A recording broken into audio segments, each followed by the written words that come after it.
Hello students, आज हम लोग कोलॉइडल सॉल्यूशन की प्रॉपर्टीज़ देखेंगे। सबसे पहली प्रॉपर्टी है कॉलिगेटिव प्रॉपर्टीज़। इन कॉलिगेटिव प्रॉपर्टीज़ को आपने सॉल्यूशन चैप्टर में भी पढ़ लिया है, 4 आपने पढ़े थे। Lowering in vapour pressure, depression in freezing point, elevation in boiling point, और आपका क्या था, ऑस्मोटिक प्रेशर, वही है आपका। ठीक है, तो आपका colligative property number of particles पे डिपेंड करता है।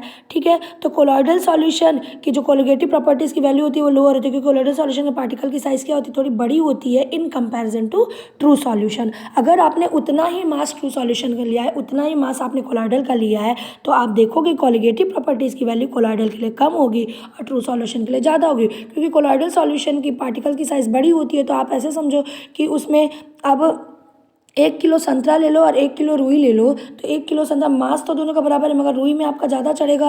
या 1 किलो मूंगफली ले लो तो मूंगफली आपका ज़्यादा चढ़ेगा और संतरा आपका कम चढ़ेगा। तो सेम वही चीज़ है। तो पार्टिकल्स कोलॉइडल सॉल्यूशन में पार्टिकल्स कम होंगे तो उनके कॉलिगेटिव प्रॉपर्टी की वैल्यू कम हो जाएगी, और ट्रू सॉल्यूशन में पार्टिकल ज़्यादा होंगे इसलिए उनके कॉलिगेटिव प्रॉपर्टी की वैल्यू क्या हो जाएगी, ज़्यादा हो जाएगी।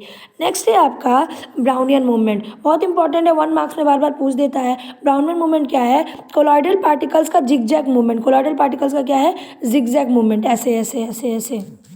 ठीक है, कोलॉइडल पार्टिकल्स का डिस्पर्जन मीडियम में जो जिगजैग मूवमेंट होता है उसको हम ब्राउनियन मूवमेंट कहते हैं। ठीक है, इसको रॉबर्ट ब्राउन ने डिस्कवर किया था, इसलिए इसको ब्राउनियन मूवमेंट कहते हैं। ऐसा होता क्यों है? अनइक्वल बॉम्बार्डमेंट की वजह से। बॉम्बार्डमेंट से मान लो कि आपका यहाँ पे पार्टिकल्स मौजूद है, एक यहाँ पे, यहाँ पे, यहाँ पे, यहाँ पे, अब ये जाएगा, इससे टकराएगा, तो इसने इसको इधर ढकेल दिया, तो यहाँ पे दूसरा पार्टिकल, इसने इस पार्टिकल से टकराया तो इसको इधर ढकेल दिया। इस तरीके से वो इधर उधर आपका मूव करते रहते हैं। तो जो अनइक्वल बॉम्बार्डमेंट होते हैं डिस्पर्जन मीडियम में कोलॉइडल पार्टिकल्स का, ये उनके उसकी वजह से उनको मोमेंटम मिलता है और वो क्या करते हैं, जिगजैग मूवमेंट शो करते हैं। ठीक है, ब्राउनियन मूवमेंट का स्टेबिलिटी में बहुत बड़ा रोल है। ठीक है, ब्राउनियन मूवमेंट क्या करता है? ब्राउनियन मूवमेंट की वजह से जो हमारे कोलॉइडल पार्टिकल होते हैं वो सेटल डाउन नहीं होते हैं। जैसे मान लो वेसल आपका, ऐसे समझो कि यहाँ पे ये वेसल है, वेसल में कोलॉइडल सॉल्यूशन बैठा है और ब्राउनियन मूवमेंट हो रहा है, पार्टिकल्स ऐसे। अब ये नीचे सेटल डाउन होंगे तब तक दूसरे पार्टिकल्स तक आएंगे, दूसरा पार्टिकल उसको यहाँ भेज देगा, तो उसको नीचे सेटल डाउन होने नहीं देते हैं ग्रेविटेशनल फोर्स की वजह से। इससे हमारा कोलॉइडल सॉल्यूशन का जो स्टेबिलिटी है वो बना रहता है, क्योंकि अगर एक बार पार्टिकल सेटल डाउन हो गए तो कोलॉइडल सॉल्यूशन हमारा बर्बाद हो जाएगा। ठीक है, थर्ड है आपका टिंडल इफेक्ट। टिंडल इफेक्ट भी बहुत इंपॉर्टेंट है। टिंडल इफेक्ट है क्या? टिंडल इफेक्ट ये है कि मान लो किसी कोलॉइडल सॉल्यूशन को आपने एक डार्क रूम में रखा है। मैं एकदम सिंपल सी लैंग्वेज में आपको बता दूं कि किसी कोलॉइडल सॉल्यूशन को आपने एक डार्क रूम में रखा है। ठीक है, अब उसमें आप क्या कर रहे हैं, एक सोर्स ऑफ लाइट के थ्रू लाइट को पास करा रहे हो। सोर्स ऑफ लाइट के थ्रू जब लाइट को आप इसमें पास कराओगे तो आपका जो लाइट है वो क्या करेगा, वो एक कोनिकल पाथ के फॉर्म में स्कैटर हो जाएगा। लाइट क्या होता है, कोलॉइडल पार्टिकल के अंदर एंटर होते ही क्या हो जाएगा, कोनिकल पाथ के फॉर्म में स्कैटर हो जाएगा, बिखर जाएगा। और वो कोनिकल पाथ है ऐसे ब्लू कलर की लाइट के साथ वो इल्यूमिनेट होने लगता है, जगमगाने लगता है। इस कोनिकल पाथ को हम टिंडल कोन कहते हैं, और इस पूरे इफेक्ट को हम क्या कहते हैं, टिंडल इफेक्ट। कि कोलॉइडल पार्टिकल्स का लाइट पार्टिकल्स का स्कैटर होना, कोलॉइडल पार्टिकल्स की वजह से टिंडल कोन का फॉर्मेशन करना, ये सब क्या कहलाता है, टिंडल इफेक्ट कहलाता है। तो ऐसे आपका लाइट का पार्टिकल स्कैटर हो जाता है और ऐसे टिंडल कोन बना लेता है। टिंडल कोन ब्लू कलर की लाइट के साथ क्या होता है, इल्यूमिनेट होती है। ठीक है बेटा, बात समझ में आई? ठीक, तो ये टिंडल इफेक्ट है आपका। तो देखो आप डेफिनेशन पढ़ सकते हो। When an intense converging beam of light is passed through a colloidal solution kept in dark, the path of beam gets illuminated with a bluish light। बताई दिया मैंने। इस फिनोमिनन को टिंडल इफेक्ट कहेंगे और illuminated path को टिंडल cone कहेंगे। और in other words Tyndall effect में be defined as the scattering of light by colloidal particles present in a colloidal solution. Light के पार्टिकल्स का स्कैटर होना कोलॉइडल पार्टिकल की वजह से क्या कहलाता है, टिंडल इफेक्ट कहलाता है। नेक्स्ट है इलेक्ट्रोफोरेसिस। इलेक्ट्रोफोरेसिस क्या है, कोलॉइडल पार्टिकल्स का मूवमेंट, ठीक है, पर्टिकुलर इलेक्ट्रोड की तरफ, किसके प्रेजेंस में, इलेक्ट्रिक फील्ड के प्रेजेंस में, क्या कहलाता है, इलेक्ट्रोफोरेसिस। मान लो ये ऐसे समझो, मान लो यहाँ पे ये है, यहाँ पे 2 आपके इलेक्ट्रोड है, एक पॉजिटिव इलेक्ट्रोड होगा, एक नेगेटिव इलेक्ट्रोड होगा। ठीक है, कोलॉइडल पार्टिकल्स में चार्ज होते हैं। अब हमने यहाँ पे इलेक्ट्रिक करंट पास करा है। मान लो ये इलेक्ट्रोड है, तो भाई इलेक्ट्रिक करंट हमने पास इसे किसी बैटरी सोर्स से जोड़ा है, इलेक्ट्रिक करंट आप पास कराओगे। तो मान लो ये पॉजिटिवली चार्ज कोलॉइडल पार्टिकल है, तो मान लो ये नेगेटिव है, ये पॉजिटिव है, तो किस तरफ ये अट्रैक्ट होने लगेंगे, किस तरफ मूवमेंट करने लगेंगे, नेगेटिव वाले की तरफ। तो वही है कि कोलॉइडल पार्टिकल का मूवमेंट किस तरफ, पर्टिकुलर इलेक्ट्रोड की तरफ। पर्टिकुलर इलेक्ट्रोड का मतलब जो उसके अपोजिटली चार्ज इलेक्ट्रोड होगा उसकी तरफ, किसके प्रेजेंस में, इलेक्ट्रिक फील्ड के प्रेजेंस में, क्या कहलाता है, इलेक्ट्रोफोरेसिस कहलाता है। ये जो तीनों डेफिनेशन है, ब्राउनियन मूवमेंट, आपका हो गया, उसके अलावा टिंडल इफेक्ट हो गया, उसके अलावा इलेक्ट्रोऑस्मोसिस हो गया, इलेक्ट्रोफोरेसिस हो गया। ये बहुत ज़रूरी है, बहुत बार पूछा गया है। एक डेफिनेशन और बार बार पूछी जाती है, कोगुलेशन। कोगुलेशन क्या है कि जब भी आप किसी कोलॉइडल सॉल्यूशन में कोई इलेक्ट्रोलाइट ऐड करते हैं, इलेक्ट्रोलाइट आपको पता है जो इलेक्ट्रिसिटी को कंडक्ट करते हैं, इलेक्ट्रोलाइट जैसे NaCl ले लो, KCl ले लो, ठीक है, ये इलेक्ट्रोलाइट है। तो जब भी आप किसी कोलॉइडल सॉल्यूशन में इलेक्ट्रोलाइट को पास कराते हो, इलेक्ट्रोलाइट ऐड करते हो, तो जो कोलॉइडल पार्टिकल्स होते हैं उनका प्रेसिपिटेशन होने लगता है, वो आपके कलेक्ट होने लगते हैं एक जगह पे, ठीक है। तो मान लो वेसल है, वेसल में कोलॉइडल पार्टिकल है, हमने ऊपर से इलेक्ट्रोलाइट ऐड कर दिया, NaCl ऐड कर दिया, तो वो नीचे क्या होगा, जो कोलॉइडल पार्टिकल थे वो नीचे ऐसे कोगुलेट होने लगेंगे, थक्का बनाने लगेंगे। इसको क्या कहते हैं हम लोग, कोगुलेशन या फ्लॉक्यूलेशन कहते हैं। अब इसके लिए हार्डी सुल्जे एक साइंटिस्ट थे, इन्होंने एक रूल दिया था कि कोगुलेशन किस में ज़्यादा होगा।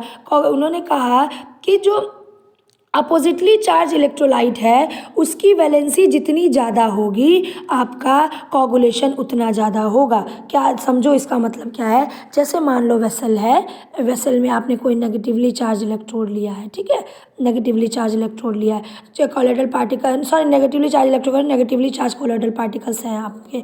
अब हम ऊपर से इलेक्ट्रोलाइट ऐड करें, मान लो NaCl आप ऐड कर रहे हो, ठीक है, तो नेगेटिवली है तो पॉजिटिव वाला वर्क करेगा इसके लिए, तो इसकी वैलेंसी जितनी ज़्यादा होगी कोगुलेशन उतना ज़्यादा होगा। अब मान लो यहाँ पे पॉजिटिव होता तो हम नेगेटिव वाले पे ध्यान देते, ठीक है। तो आपका क्या कह रही हूँ मैं, किसी जो अपोजिटली चार्ज आयन होगा इलेक्ट्रोलाइट में, किसके अपोजिटली चार्ज, कोलॉइडल सॉल्यूशन के अपोजिटली चार्ज जो आयन होगा इलेक्ट्रोलाइट में, उसकी वैलेंसी जितनी ज़्यादा कोगुलेशन उतना ज़्यादा। जैसे एग्जांपल में आपको कहा है कि हमने AS2S3 का एक नेगेटिवली चार्ज सॉल्व लिया है और उसमें मान लो हमें 3 इलेक्ट्रोलाइट ऐड कर रहे हैं, Na+ ऐड कर रहे हैं, एक बार Ba2+ ऐड कर रहे हैं, एक बार Al3+ ऐड कर रहे हो, तो किस में कोगुलेशन सबसे ज़्यादा होगा, Al3+ में सबसे ज़्यादा होगा, क्योंकि एल्यूमिनियम की वैलेंसी सबसे ज़्यादा है, ठीक है।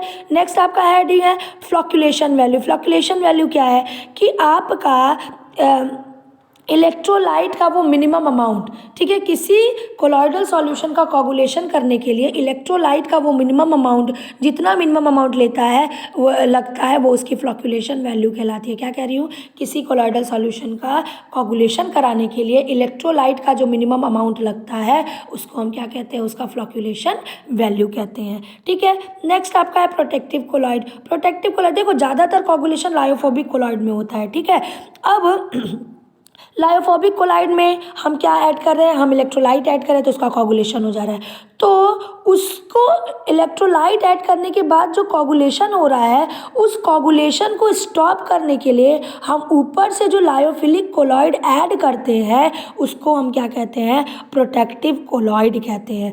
क्या कह रहा है देखो, the process of protecting a lyophobic salt from being coagulated on addition of an electrolyte by the use of a lyophilic colloid is called protection. क्या कहा कि लायोफोबिक कोलॉइड में अगर हम ऐड कर रहे हैं कोई इलेक्ट्रोलाइट तो उसका कोगुलेशन होगा, उस कोगुलेशन को रोकने के लिए हम ऊपर से लायोफिलिक कोलॉइड यूज़ करते हैं, इस प्रोसेस को प्रोटेक्शन कहते हैं। और जो लायोफिलिक कोलॉइड हमने यूज़ किया है उसको हम प्रोटेक्टिव कोलॉइड कहते हैं। बात समझ में आई। एंड इस चैप्टर की लास्ट हेडिंग गोल्ड नंबर।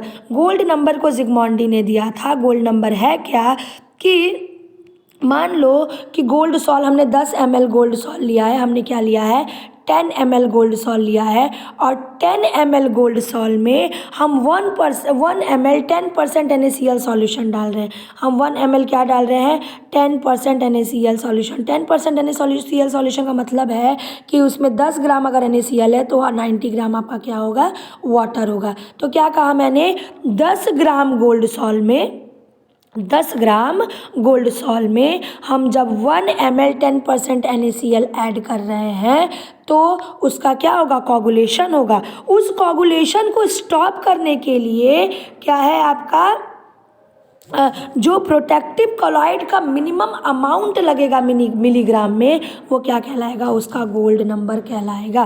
क्या कह रही हूँ, 10 ml गोल्ड सॉल्यूशन में जब 1 ml 10% NaCl सॉल्यूशन मिलाते हैं तो कोगुलेशन होगा। उस कोगुलेशन को रोकने के लिए हमारा मिनिमम अमाउंट प्रोटेक्टिव कोलॉइड का कितना लग रहा है वो क्या कहलाएगा, वो उसका गोल्ड नंबर कहलाएगा।